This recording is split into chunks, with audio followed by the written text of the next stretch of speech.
हर कोई मर्जी का मालिक है, हर कोई अपनी इच्छाओं के अनुसार जीता है, पर ऐसी सोहबत ना करो यहां निंदा ही निंदा हो, यहां अल्लाह वाहिगुरु मालिक की चर्चा ना हो। ऐसी सोहबत करोगे तो जीते जी मरने जैसा हो जाता है,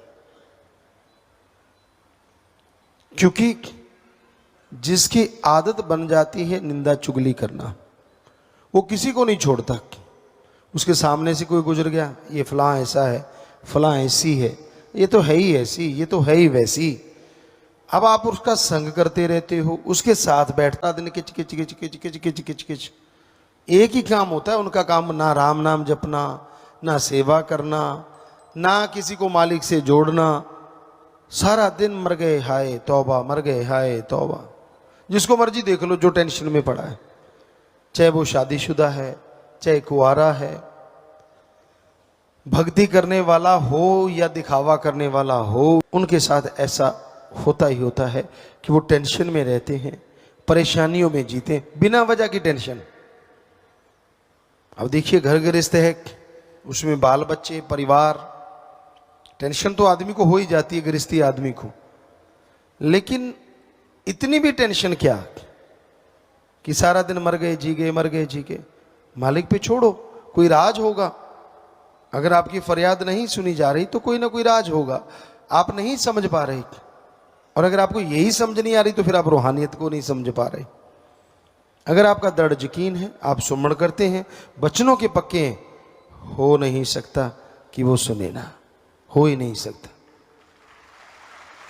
और आपको लगता कि यार फिर भी सुन नहीं पा रहा, तो कोई ना कोई वजह होगी उस देरी की, कोई कारण होगा। तो इसलिए किसी भी तरह की टेंशन मत कीजिए। परिवार के लिए हाय तौबा, मर गए लुट गए, ये भी चलता रहता है।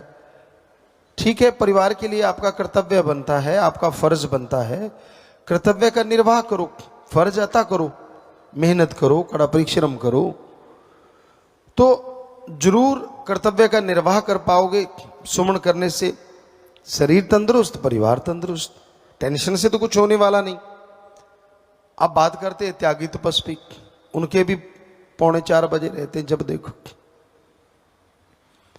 कोई कोई होता है, सारे नहीं, हम सारे नहीं कहते। हमने जो निगाह मारते हैं तो 100 में से 100% माने तो 90% तो बल्ले बल्ले, 5-10% होते हैं जिनके चेहरों पे 3:45 होते हैं। और उसकी वजह होती है उनके अपने कर्म। 100% गारंटी देते हम, किसी दूसरे की वजह से कोई दुखी हो ही नहीं सकता, अपने कर्मों की वजह से आदमी दुखी होता है। दद्दा दोष न काहू दीजय, दोष कर्मा अपने यहां, जो मैं किया सो मैं पाया, दोष न दीजय अवर्जना। किसी रोते को हंसाया, किसी अल्लाह वाहिगुरु मालिक से दूर जाने वाले को उससे जोड़ा है कि बातें कर करके तोड़ने की कोशिश की है? क्या प्यार मोहब्बत अल्लाह वाहिगुरु का जो मुर्दों में जान डाल देता है उसको महसूस किया है? अगर नहीं तो आप भक्ति का दिखावा करते हैं, सिर्फ दिखावा, आप भक्ति करते नहीं हैं। तो अगर आप भक्ति करना चाहते हो, यह जरूरी नहीं है आप किस धर्म की पोशाक पहनते हो, यह जरूरी नहीं है आप किस धर्म से ताल्लुक रखते हो, यह जरूरी नहीं है कि आप राजा महाराजा हो, यह जरूरी नहीं है कि आप भिखारी हो। जरूरी यह है क्या आपके दिलो दिमाग में उस अल्लाह वाहिगुरु के लिए प्यार मोहब्बत है या नहीं है। अगर उसके लिए आपके अंदर तड़प है तो हम आपको गारंटी देते हैं, अरे हमारी मां, हम जब छोटे होते थे व्याकुलता से रो उठते थे, तड़प जाते थे, मां दौड़ के आती थी, दूध देती थी। अगर अल्लाह वाहिगुरु के लिए तड़पोगे, हम गारंटी देते हैं वो भी दौड़ के चला आएगा और जरूर दर्श दीदार देगा। पर लोगों ने तो एक शॉर्टकट निकाल रखा है, लाख की ठगी मारो, 1000 भगवान को चढ़ा दो। भगवान भी ना बोले, 99,000 हमारा भी एक नंबर का, भगवान को 1000 मिल गया वो भी खुश, दोनों ही खुश।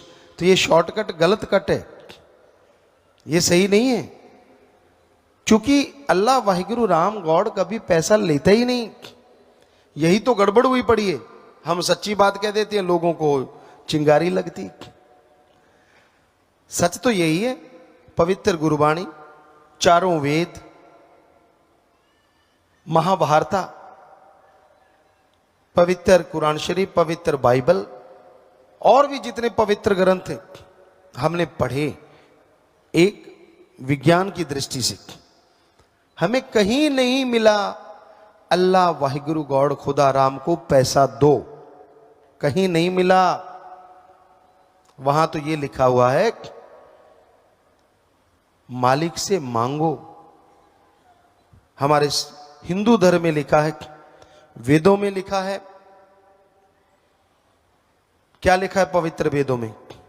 भगवान से मांगो अच्छी धरती ताकि फसल अच्छी हो, अच्छा हवा ताकि हम तंदुरुस्त रहें, अच्छा पानी, अच्छी सेहत, अच्छी संतान। भगवान से मांगना है तो भगवान को मांगो। ये बात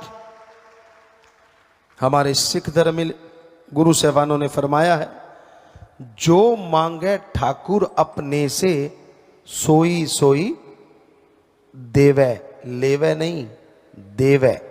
कि जो वाहिगुरु से सच्चे दिल से मांगोगे, तड़प के मांगोगे, वो आपकी इच्छा जरूर पूरी करेंगे। वहां कहीं नहीं लिखा कि उसको कुछ दो। इस्लाम धर्म में साफ साफ लिखा हुआ है पैगंबर साहब का, हे अल्लाह की इबादत करने वालों, तड़प के अल्लाह की कलमा अता करो और हक हलाल की रोजी रोटी खाओ, तो अल्लाह का रहमो करम मूसलाधार बरसेगा। कि गॉड्स प्रेयर करो और हार्ड वर्क करो। कहीं नहीं लिखा। और जब हम सच्ची बात कह देते हैं तो जिनकी दुकानें बंद होती हैं वो तिल मिला जाते हैं। चक्कर ये है, बहुत लोग हमसे पूछते हैं गुरुजी आपसे क्या दुश्मनी? हमने कोई दुश्मनी नहीं, हम लोगों का नशा छुड़ाते हैं। अब जिनकी दुकानें बंद होगी उनकी दुश्मनी। मांसाहार छुड़ाते हैं, कसाईयों की हमसे दुश्मनी हो गई। वैश्यावर्ती चढ़ाते हैं तो जो खुद वैश्या हैं, लंडे लुच्चे गुंडे, उनकी हमसे दुश्मनी हो गई। हम क्या करें? हम फकीर हैं, हम तो सच कहते हैं। अल्लाह वाहिगुरु राम कुछ लेता नहीं, और जो उसके नाम पे इतनी इतनी बड़ी बड़ी तोंद बनाए बैठे हैं वो हमारे दुश्मन हो जाते। यार ये कहां से आ गया बाबा? सारी दुकानें बंद करवा रहा है। बहुत जगह हुआ है। एक जगह की घटना आपको कई बार सुनाई, आज भी सुनाते हैं। अनूपपुर मध्य प्रदेश, शायद आप छत्तीसगढ़ में ना आ गया हो, बहुत बड़ा जंक्शन है। वहां सत्संग हुआ, रामनवमी थी। सत्संग हमने किया, नई जगह थी, लेकिन मालिक की कृपा से वहां 60-70 हजार या लाख 1.5 लाख लोग इकट्ठे हुए। बहुत बड़ा इकट्ठ माना गया वहां का। लोगों ने सत्संग सुना, बहुत प्यार से गुरुमंत्र बहुत लोगों ने लिया। हम ट्रेन से आ रहे थे सरसा, वापस दिल्ली आना था। 8 बजे की ट्रेन थी और रात के 1 बजे आई। वैसे अपने लोगों के लिए कोई खास बात नहीं, ऐसा होता ही रहता है, कौन सी नई बात। पर चलो 8 बजे बैठे थे, 1 बजे तक उड़ी का वहां एक कमरा था, वहां बैठ गए। तो एक पुजारी साहब आए, कहने लगे गुरुजी कहाँ हैं? कहने लगे क्यों? कहता मैं बात करनी है, बहुत जरूरी है। हमें भी सुन गया, हमने कहा चलो मिलाओ भाई। गुस्से में पूरा लाल, कहता गुरुजी आपने गलत किया है। हमने कहा क्या गलत किया? सत्संग किया। अच्छा, हमने कहा कोई सत्संग में गलत बोल दिया धर्मों के बारे में? कहता ना ना ना ना ना, आपने तो बहुत बढ़िया बोला। अरे फिर गलत क्या किया है? कहते आज रामनवमी थी। तो हमने कहा हमने तो राम जी के बारे में बोला कि वो बनो, उनके रास्तों पे चलो। कहते बिल्कुल सही बोला, पर फिर भी गलत किया। हमने कहा क्या गलत कर दिया भाई? मंदिर में कोई आया नहीं क्या?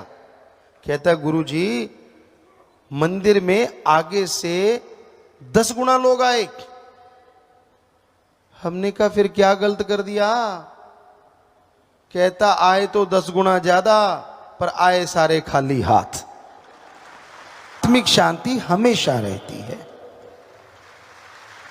कि इंसान मालिक से जुड़ा है तो समझो बर्फ के पहाड़ के पास बैठ के जो ठंडक गर्मी में महसूस होती है, उससे अरबों गुना ज्यादा ठंडक, मस्ती भरी, खुशियां भरी इंसान को हमेशा मिलती रहती है।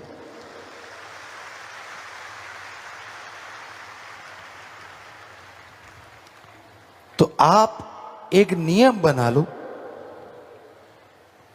सुबह शाम थोड़ा सुमरण करना ही करना है। सुबह शाम चहलकदमी करा करो। अर्ली मॉर्निंग में कर लो, सूरज नहीं निकलता, और रात में कर लो खाना खाने के बाद थोड़ा, तो यकीनन रोटी भी हजम अच्छी होती है और मालिक की भक्ति भी बन रही है। सोने पे सुहागा। तो सुमरन कभी भी खाली नहीं जाता। जब भी आप करोगे जाप, मालिक की दरगाह में मंजूर कबूल जरूर होगा। इसलिए उसका जाप करना कभी छोड़ो ना। अब बात करते हैं मौसम के अनुसार दुनियावी। इस मौसम में पानी ज्यादा लेना चाहिए। एक्सरसाइज जो करते हैं बच्चे, उनको भी पानी ज्यादा लेते रहना चाहिए। और जब भी वो एक्सरसाइज अकेले कर रहे हो तो पानी की बोतल साथ में जरूर होनी चाहिए, क्योंकि ये मौसम ऐसा है। खान पान हल्का रखो, टाइम पे रखो। इसमें तली हुई चीजें जितनी अवॉइड करोगे उतने खुश रहोगे, जितनी ज्यादा खाओगे उतने दुखी रहोगे। एक कहावत है कि भूखे रह के ना पछताएं, खा के पछताएं। कई बार आदमी भूखा होता है और इतना ठोक जाता है कि भूख में चलो थोड़ी भूख तो लगी, लेकिन खा इतना लिया कि बाद में उल्टी या लूज मोशन लग गए, वो ज्यादा दुखी होता है। तो हल्का फुल्का खाना बहुत ही अच्छा है। डाइट लेनी है, सही टाइम पे लो, पर उसके साथ साथ चहलकदमी जरूर करो। कॉटन वगैरह के कपड़े ज्यादा अच्छे होते हैं, अगर पहन के रखो। हल्के रंग के कपड़े ज्यादा अच्छे होते हैं, अगर डाल के रखो। और छोटे बच्चों के लिए भी बहुत ही जरूरी है।